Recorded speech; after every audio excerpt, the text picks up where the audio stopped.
Hello there, my name is James Harrington. If Spanish football is for you, then this is the place to be. Today we'll be previewing the 3 must-watch fixtures on Matchday 9.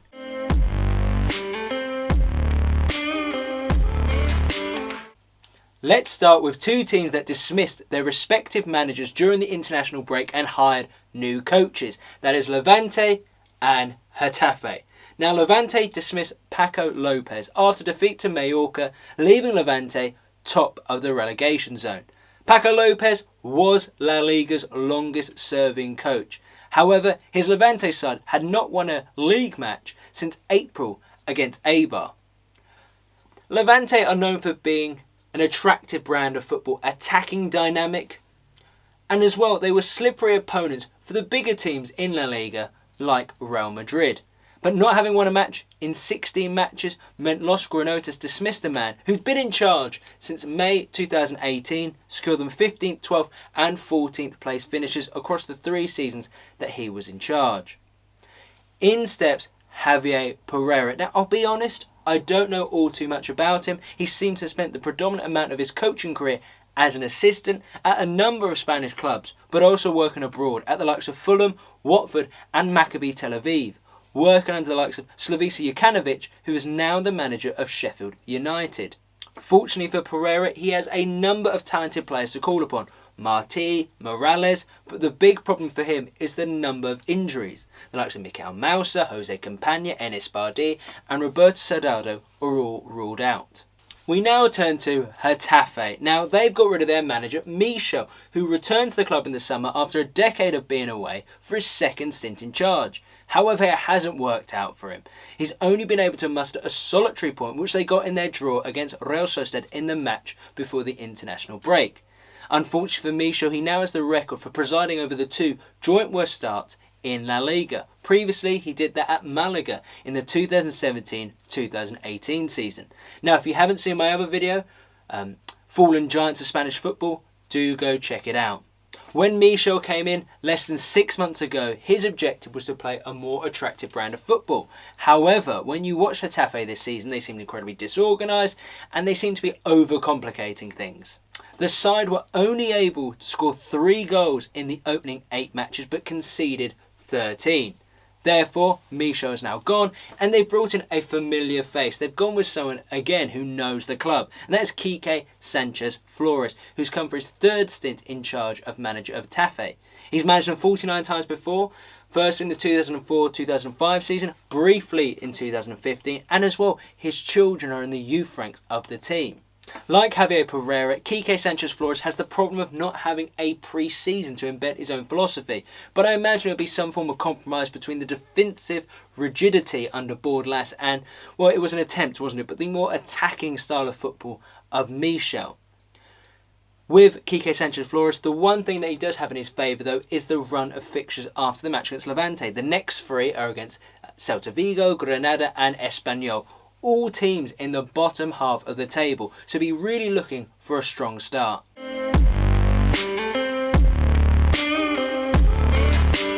The next game I'm going to talk about features 2 teams that I haven't actually previewed yet on the channel this season, and that's Rayo Vallecano versus Elche. Let's start with Rayo. And firstly, let's just talk about how well they're doing at the moment. The newly promoted side got up to La Liga from the Segunda Division after securing that final playoff spot, then winning the playoffs, and currently now sit in 6th place. People are talking about how well Iriola's men have started this season, but the main thing they're talking about is one of the major signings they made this summer, and that was Radamel Falcao, the Colombian striker. What was notable about Rayo Vallecano when the season started is that they lacked a top quality centre forward, someone with experience. Now, admittedly, whilst Falcao has in recent seasons been blighted by injuries, when he came available at a free, it was something that Rayo has magically pulled off, and he's made an instant impact. The Rayo president said that Radamel Falcao is one of the top 3 finishers in football history. That is high praise, and that he said it's a privilege to have someone of that quality at the club. Clearly, a lot of expectations for El Tigre. Now, this is not his first time in La Liga. He had a very fruitful spell in between 2011-2013 at Atletico Madrid, where he scored 52 goals.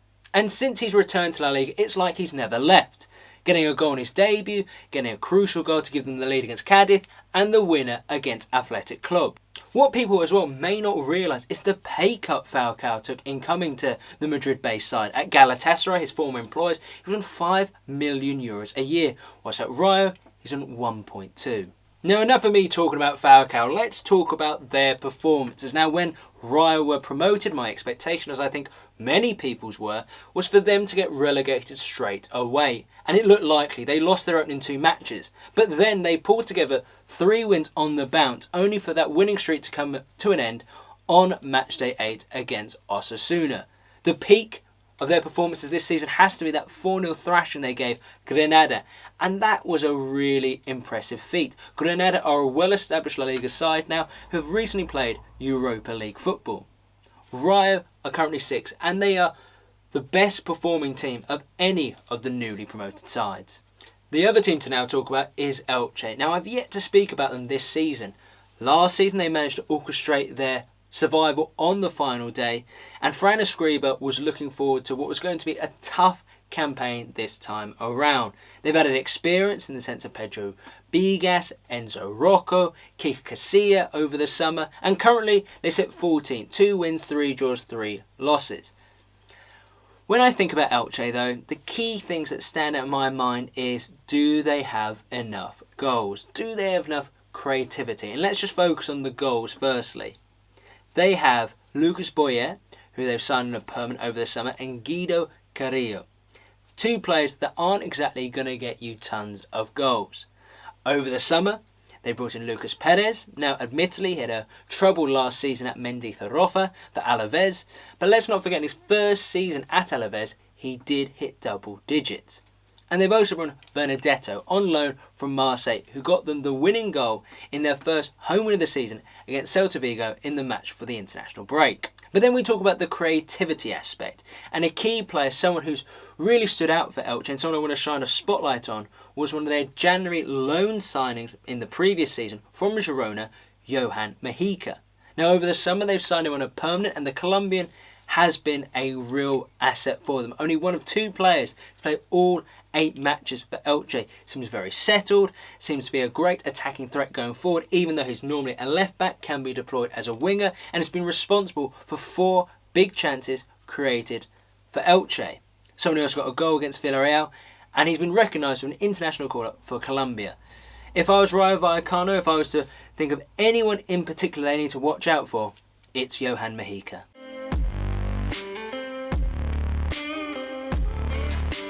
The final game to look out for this weekend is Villarreal versus Osasuna. Now let's start with Villarreal, and before we talk about the performances, let's talk about some recent news over the international break. Villarreal have made a new signing at right back, Serge Aurier from Tottenham Hotspurs on a free. Now it seems like a good deal in all honesty. Serge Aurier, for Tottenham fans, could be a very frustrating player. His erratic style was his major downside. However, what he brings to Villarreal is that attacking edge, and he is a very versatile defender. He'll be competing against a former teammate of his, Juan Foyth, who really has made the spot his own. So there's going to be a good competition there. For Serge Aurier, actually, he was squeezed out of Tottenham Hotspurs due to an ex-La Liga player joining them, Emerson Royal. In other news, though, for Villarreal, is that Gerard Moreno, their striker, has been recognised as a Ballon d'Or nominee. Now, it's highly unlikely that he's going to win that accolade. He's against the likes of Ronaldo and Messi, and the other La Liga players to be on the list, Karim Benzema, Pedri, Luka Modric and Luis Suarez. Whilst he won't probably win the accolade, it's great for him to be recognised for a great campaign he had last time out. The next thing I want to talk about with regards to Villarreal, and I'd welcome other people's views, is firstly on 2 players in particular. Number 1, their goalkeeper, Geronimo Rulli. Now, when the season started in recent weeks, I've firmly been in the Serge Asenjo camp. I think he should be Villarreal's number 1, as he long has been. I haven't been that convinced of Rulli because the thing with him is it's the mistakes that stand out, and I'm thinking in particular that calamity between him and Issa Mandi which enabled Atletico Madrid to rescue a draw. However, he then puts in a really solid performance against Real Madrid, and there was this really well written article on a Villarreal fan page on SB Nation that made me think slightly differently, and assuages me of the view that maybe Rulli should be the number one. Firstly, he is a much better shot stopper, and that was evident against Real Madrid. Secondly, yes, there are the mistakes, but the thing is he's so instrumental in the build-up play, passing the ball, distributing it, that he's more susceptible to making these mistakes. And thirdly, he has got better at collecting crosses. So ultimately, Emry seems to have a game plan with him, and he should continue as their number one. Let me know if you agree or disagree. I'll be interested to hear what you have to say, because at the moment I'm slightly shifting my position. Now secondly, the other player I want to quickly talk about is someone who has been a standout in recent weeks. Another talented young Spanish player. There seems to be a lot of them at the moment, and that's Yeremy Pino. The 18-year-old last season was able to force his way into the first team plans under Unai Emry, and his stats speak for themselves. Games played this season: 6, duels won 25, 3 assists, 7 successful dribbles, 25 ball recoveries and 1 goal. He's attracted interest from a number of clubs, so do keep a close eye on him this season. All that being said, currently Villarreal sit 11th, which isn't ideal, but they're the only side in La Liga not to be beaten this season. Last time out, they managed to win 2-0 against Real Betis thanks to a Dan Juma brace. Pau Torres, after the game, said that was a really good result against a direct rival and a team that they have a game in hand. What Villarreal now need to do is start climbing up that table. And the team that are next in their way is Osasuna. So Osasuna have started the season really well. They're currently sitting 5th on 14 points. Bear in mind, this was a side that last season at this point was sitting 13th and were gradually sliding down the table all the way to bottom place. The defeats that Osasuna have had this season are against, respectable opposition in terms of Real Betis and Valencia, but they are winning the games they should be winning, the likes of Mallorca and Alaves. What will worry Villarreal fans is the fact that Osasuna are actually better on the road than they are at home. A player again who I want to quickly shine a spotlight on is Kike Garcia. Now, Kike Garcia came in this summer from Eibar. Last season, in a team that got relegated, he was able to bag 12 goals, and he seems to have really transitioned to his new surroundings quite well, already scoring 2. I honestly think Osasuna could be a surprise package this season, and Arrisate's men could cause an upset, so Villarreal better watch out. So what does this mean for my predictions? Well, Levante versus Getafe, I think that's going to be a really cagey affair. Both new managers won't want a loss in their first fixture. That's why I'm going to go over 1-1 draw. Then Rayo Vallecano versus Elche. I honestly think Rayo Vallecano could bring some fireworks this game. I'm going to go over 3-1 victory. And then finally, Villarreal versus Osasuna. Well, I actually think Villarreal are going to remain unbeaten and they're going to win this game 2-0. That's it for this week. That was my Matchday 9 preview. If you did enjoy the video, you know what to do. Hit that subscribe button, the notification bell, and give the video a thumbs up. Thank you so much for watching, and I'll see you next time.